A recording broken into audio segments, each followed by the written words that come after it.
Andrew, you just said to me then off camera you've not been for a few weeks, mate. Understandable. What do you reckon of that tonight then? We are miles off it, aren't we? We are a million miles away. What was your last game you came to then? It was Brighton. Brighton. From Brighton to now, what have you seen that's different? Nothing. Has it got worse? It's probably got worse, but then the players are out of contracts. You know. I think there's only a few players that actually care for the team. You've got De Gea, Varane, Ronaldo, Elanga.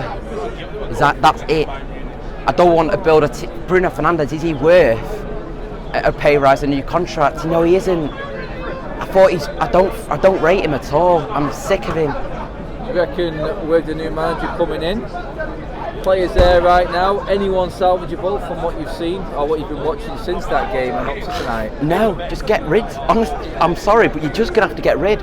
Why are we persevering with get Maguire gone? I think Ten Hag apparently wants to keep Rashford, Ten Hag, Rashford, Maguire. Get rid. Stop persevering. Just bring the new kids in. Mebry, Garnacho, Garner.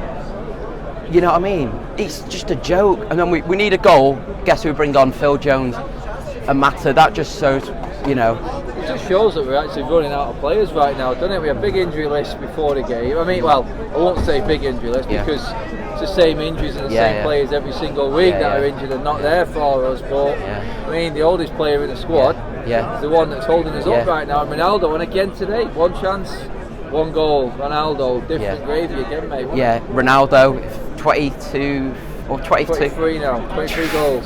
If it wasn't for him, we'd be 15th in the league. Greatest player of all time. Our only tactic is just give the ball to Ronaldo. Let's see what he can do. Rashford, just get out of the club. Get out of our fucking club. You are awful. Yeah.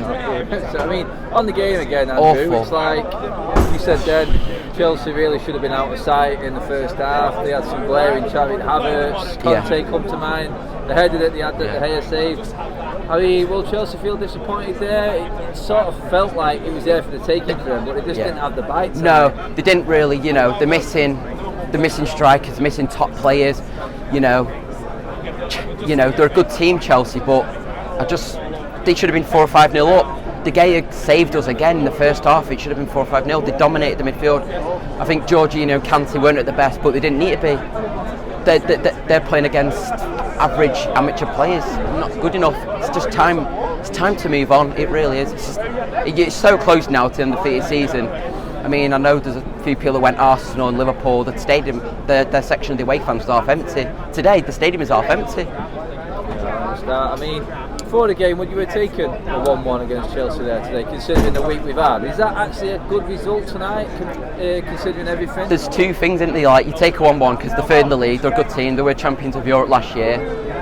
They're a good team. Unbeaten against the European champions in a season. That's really good. It says a lot, doesn't it, with our season, how mad and mixed up it is. But then the other side of the coin is, are we at home doing it to win our home games, the old saying. But I just think Chelsea, they're sweet, aren't they? They got to play for an FA Cup, which season over, you could say, for both teams before they walked out tonight. The testimonial word has been used a lot there tonight.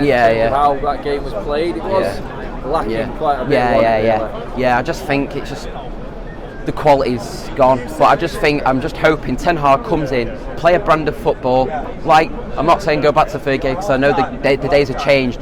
But start playing a brand of football that's, fun. He is fast-paced, high-press, high-intensity style football. Klopp and Guardiola. This is it. Do you feel like there is enough? I know you've given me a list there of players that you think should just go. Yeah. Is there anyone in there that you can see fitting into that mould of a Ten Hag system?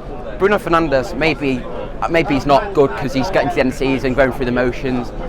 De Gea, Varane, Fernandes, keep Ronaldo. I want to keep him because I think he'll be good for the young players. One more season. Yeah, maybe for the young players. I think, in my opinion, keep him for maybe the young players coming through to feed off them.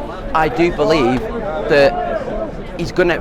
I really want Ten Hag to play a system that is intense, and there's a lot of them players that don't fit into that system, and he's going to know. He doesn't really need to see them in pre-season and the first few games of the season. He can see him now. 4-0 away at Liverpool loss, 5-0 away at 5-0 home loss, 3-0 away at Arsenal.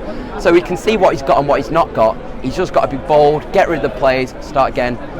Because we need a rebuild. I think Klopp said it, Rangnick said it, it's brain surgery. Exactly that, mate. Before you go, Andrew, mate, man of the match tonight?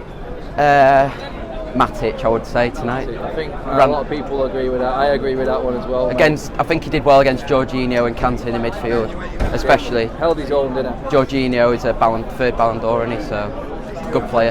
Andrew, cheers for coming back on, mate. Cheers, mate. Roll on to the end of the season. Yeah. Cheers, mate.